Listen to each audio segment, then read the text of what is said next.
اس برکت والے مہینے کے صدقے اللہ تعالیٰ آپ سب کی پریشانیاں دور کرے اور آپ سب کی زندگی خوشیوں سے بھر دے، آمین ثم آمین۔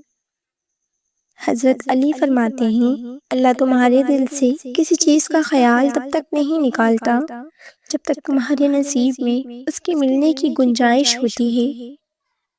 وقت وہ بدل دیتا ہے جو گھڑی بتاتی ہے، مگر دل میں بسنے والی یادیں آسانی سے نہیں بدلتی۔ اگر کوئی مجھ سے پوچھے کہ زندگی نے کیا سکھایا تو کہوں گی، ہر درد کے پیچھے کوئی نہ کوئی حکمت ہوتی ہے۔ جو ٹوٹا وہ اللہ کے قریب لے آیا، جو بچھڑا وہ صبر سکھا گیا۔ اب دل نے سیکھ لیا ہے کہ سکون لوگوں میں نہیں رب میں ہے۔ دنیا بدلتی ہے مگر اللہ کی محبت کبھی نہیں بدلتی۔ جس طرح چیزیں ڈیلیٹ کرنا آسان ہے مگر دوبارہ ڈاؤن لوڈ کرنے میں وقت لگتا ہے، ویسے ہی رشتے بھی بنانے میں وقت لیتے ہیں اور بگڑنے میں لمحے۔ معافی تو غلطیوں کی ہوتی ہے، اذیتوں کا تو ثقافت عمل ہوتا ہے۔ ناراض ہونے والوں کو منا لینے میں دیر نہ کریں، لیکن بیزار ہو جانے والوں پر الفاظ ضائع مت کریں۔ اگر دل کا بوجھ ہلکا کرنا چاہتے ہو تو اپنے رب کے سامنے رو لیا کریں، وہاں نہ ماضی کا طعنہ ملتا ہے نہ مستقبل کا خوف۔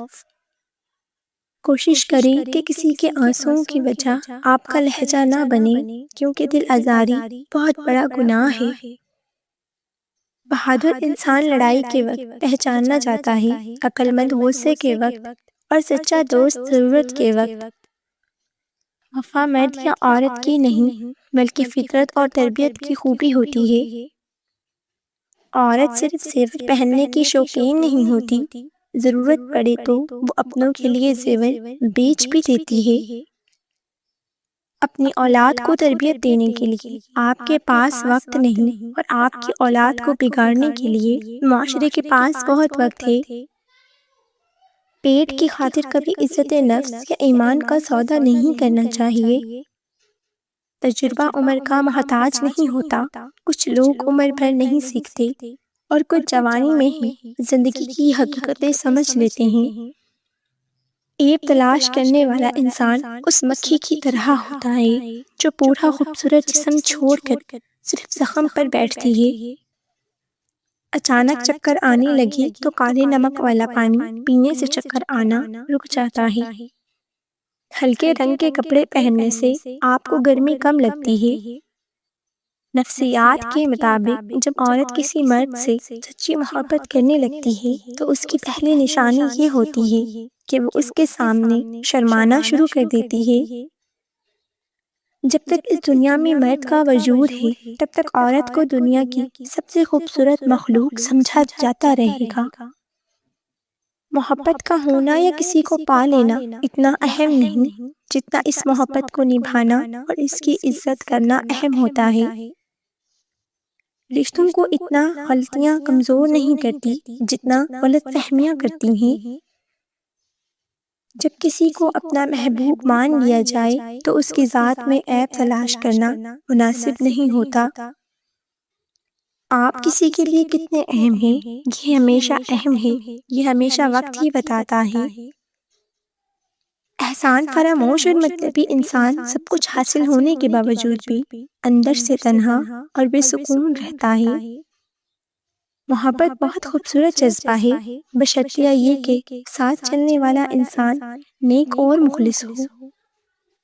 اگر رشتوں میں منافقت آ جائے تو بہتر ہے انسان ایسے رشتے سے دور ہو جائے۔ وہ عورت واقعی خوش نصیب ہوتی ہے جس کا شوہر اس کی غیر موجودگی میں بھی اس کی فکر کرتا ہے۔ بعض اوقات انسان اپنی زندگی کے مسائل میں الجھا ہوتا ہے، لیکن دوستوں کی باتیں سن کر اسے ماہر نفسیات بننا پڑتا ہے۔ رشتوں کو سنبھالنے کے لیے جھکنا پڑے تو جھک جائیں، لیکن بار بار آپ ہی کو جھکنا پڑے تو رک جائیں۔ چہرہ خوبصورت ہو یا نہ ہو مگر مرد کا لہجہ نرم اور خوبصورت ہونا چاہیے، کیونکہ عورت بہت سی باتیں بھول سکتی ہے لیکن تلخ لہجہ کبھی نہیں بھولتی۔ میاں بیوی کا رشتہ مقابلے کا نہیں بلکہ محبت اور سمجھ بوجھ کا رشتہ ہے۔ جب اس میں مقابلہ آ جائے تو رشتہ کمزور ہونے لگتا ہے۔ زیادہ چائے پینے سے آپ کی جلد خراب ہوگی اور نظر کمزور ہو جائے گی۔ دن میں صرف 2 کھیرے کھا لینے سے موٹاپا تیزی سے بھاگ جاتا ہے۔ جو انسان زیادہ ایک جگہ پر بیٹھا رہتا ہے اس کا دماغ کمزور ہو جاتا ہے۔ بیٹیوں کو ہمیشہ کہا جاتا ہے سمجھدار بنو، تمہیں دوسرے گھر جانا ہے۔ کاش کوئی بیٹوں کو بھی سکھائے کہ تمہیں بھی کسی کی بیٹی کو عزت دینا ہے جو تمہارے لیے اپنا گھر چھوڑ کر آئے گی۔ جب شوہر اپنی بیوی کو دوسروں کے سامنے ذلیل کرتا ہے تو اسے رلاتا ہے تو اس کے آنسو اس کے نصیب کی برکت کو بھی کم کر دیتے ہیں۔ احسان ہمیشہ سوچ سمجھ کر کرنا چاہیے کیونکہ بکریاں بھی سوکھی گھاس کھا کر میٹھا دودھ دیتی ہیں۔ جس سے محبت مل جاتی ہے وہ کبھی اس بات پر مطمئن نہیں ہوتا کہ اسے ایک دن کے لیے مکمل محبت مل گئی تھی۔ محبت تو ہر دن توجہ اور خلوص مانگتی ہے۔ دنیا میں بہت سے کھیل ہوتے ہیں مگر سب سے برا کھیل وہ ہے جو کسی کی مجبوری یا خلوص کے ساتھ کھیلا جائے۔ تم سے جھوٹا پیار کرنے والا شخص بار بار یہی پوچھے گا کہ تم واقعی مجھے چاہتے ہو؟